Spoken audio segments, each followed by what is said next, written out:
Joining us is political analyst Professor Joe Siracusa. Joe, great to speak with you again here on Power Hour. How do you expect Israel will respond? Good morning. Well, look, Israel will retaliate. It should retaliate. The only question remains how it's going to retaliate. Now, it has a number of options. Some of them are quite dramatic. It can go after Iran's nuclear facilities, or where it's doing all the research, et cetera. Or it could go after the factories that built those cruise missiles and those rockets, or it can go over the staging area and go at the staging areas in western Iran where they were launched. Now, that's one of the things they can do. What they really should do, and what a lot of smart people are saying, I mean, the smart money says that Israel should turn to its cybersecurity measures. That is, Israel, through cybersecurity measures, can bring the Iranian military, economic, or the civilian section and the economic section to a halt. We don't know much about it. We know it's very powerful. Of course, it's been classified for years and years, but they can do enormous damage to Iran. And keep in mind this, Gabriella, when Iran should be waiting for this attack, the Ayatollah has come down. He's doubled down on women not wearing the hijab. So we see all these pictures from Iran of these women being raced into police vans and things like that. I mean, it's really bizarre. I mean, it's kind of Mad Hatters running the show over there. Now, average Persians don't want to see Israeli bombers overhead or fighter planes. This quarrel here is with the Revolutionary Guard and with the mullahs and the theocracy at the top.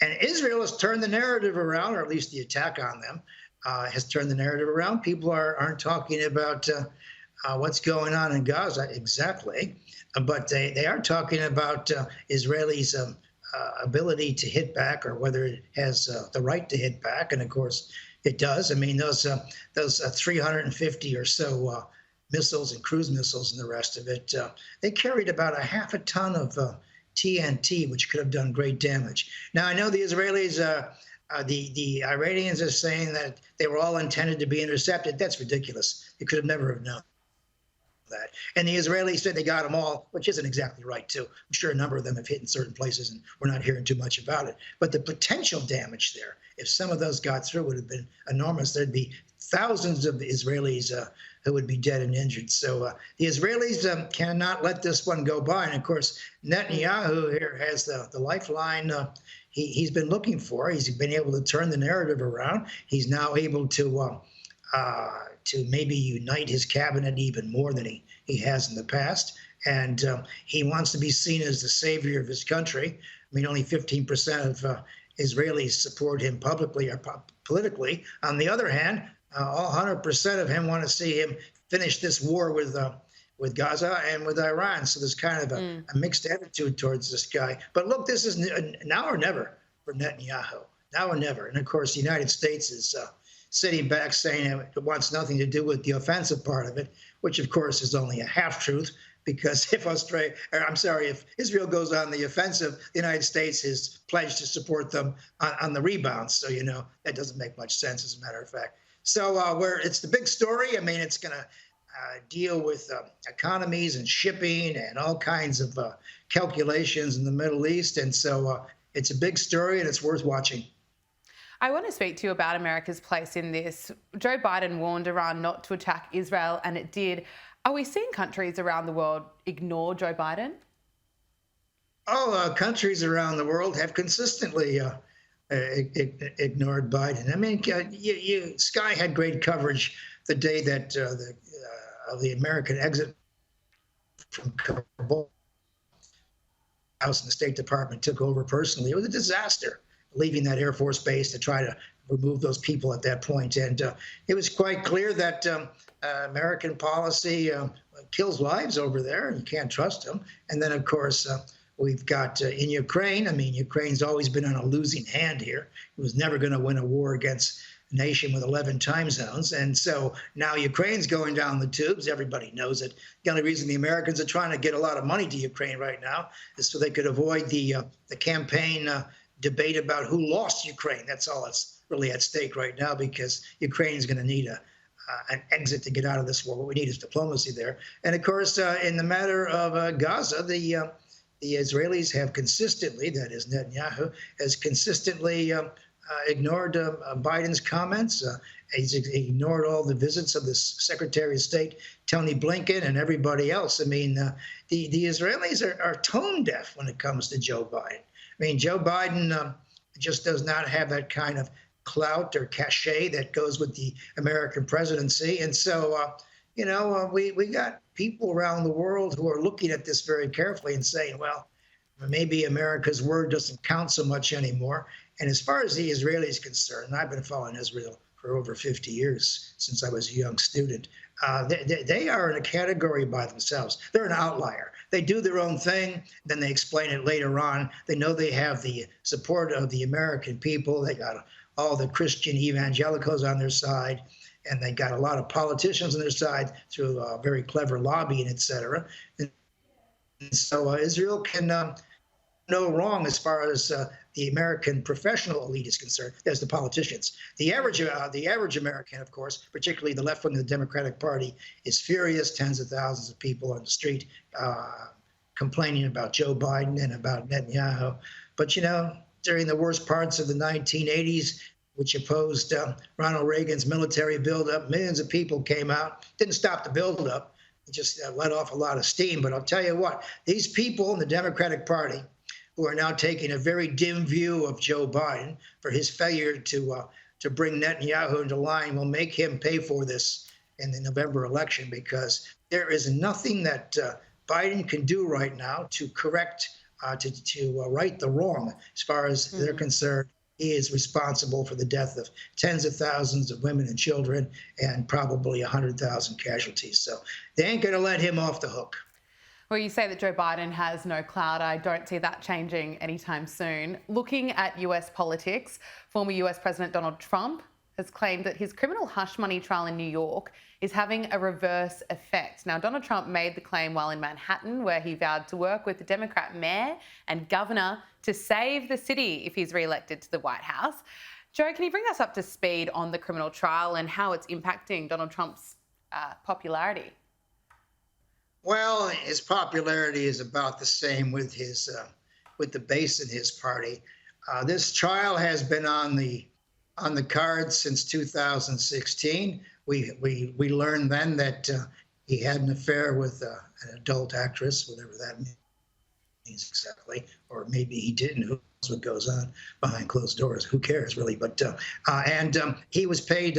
He paid her $130,000 to remain silent about what went on, and he used Michael Cohen, who was his lawyer and fixer, to take care of this. And of course, Cohen went to prison for doing these kinds of things. He lied under oath. He's going to be the chief witness in the next couple of days anyway, for the prosecution. And so the president is charged with 38 counts of felony for cooking the books. That is how he paid her off.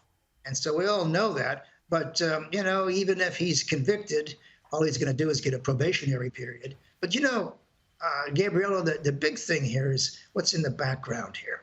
The sort of the factor that newspapers and we don't talk about is if his wife gives up on him. Now, Melania, of course, had just had Barron, et cetera, when all this nonsense was going on. And Michael Cohen says he lied to Melania about the president having an affair or whatever it is. And, if she quits on him, or if she gives up on him, or she's too embarrassed to stand next to him, his campaign will fall apart. I mean, Americans can But I don't see that happening anytime soon. There are no indications that Melania is going to be abandoning Donald Trump. Well, I tell you what, if she has to give testimony, and she may be called, and there's a threat that her son Barron will have to give testimony. And if they relive all this Hollywood access tapes, look, there's only so much a partner can take. She just had the baby. He's having an affair. He can't tell you what, if she embarrasses him publicly, she will probably cause him a great deal of harm. Now, Americans can put up with a lot of things, but they'll never put up with a wife leaving her husband while he's running for office. Yeah, well, I don't see that happening anytime soon. We have been seeing her a little bit more out on the campaign trail, but I think you're right. I think if she was to walk away from Donald Trump, then his popularity would plummet. Let's get your thoughts on Julian Assange and the latest developments there. His attempt to evade extradition to the US has suffered a setback as US lawyers provided the assurances about his treatment a London court had requested. He, of course, faces multiple criminal charges in the US relating to the publication of classified information on the WikiLeaks website that he founded. Joe, what's your assessment of the latest developments with Julian Assange?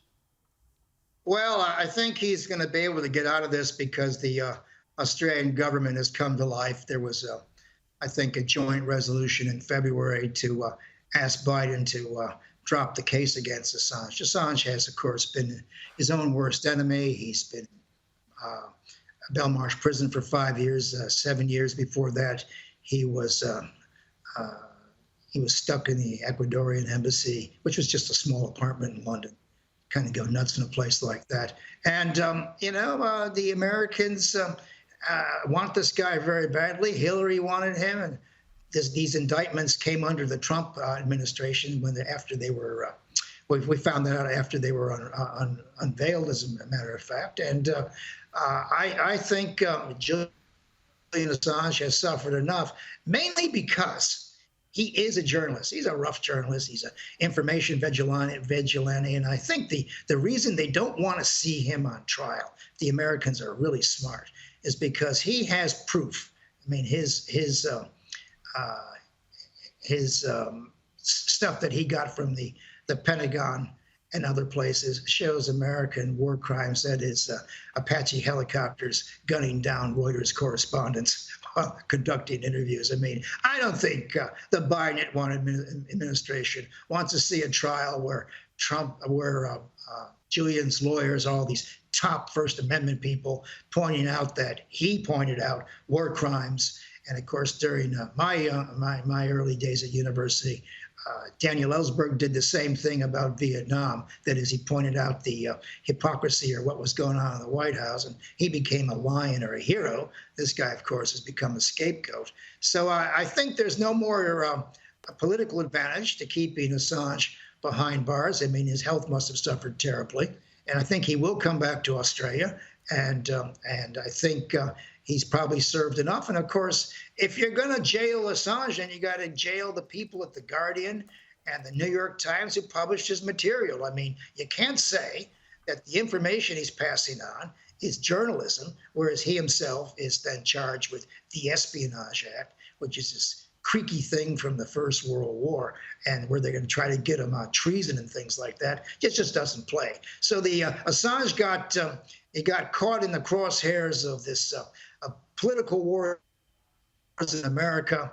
And to tell you, and I got to meet Assange on a screen once upon a time. I just think he just got in over his head, and he forgot that he was a journalist. And for a minute there, Gabriella, he became a rock star. And as soon as a journalist is a rock star, they're gone. I mean, they're just exposed to all kinds of weaknesses and problems. So Julian Assange, I think, should be let off the hook because there's no more advantage to torturing this guy. And if the Americans said the death penalty's off the table, who cares? 75 years in a maximum security prison in Marion, Illinois is worse than death, as far as I'm concerned. It's a small room. He only gets out of his cell 1 hour a day. I mean, who the hell wants to live like that? And I think Assange has suffered enough. Professor Joseph Siracusa, thank you so much for joining us on Power Hour. Always appreciate getting your insights and analysis. Thank you. Okay, thank you.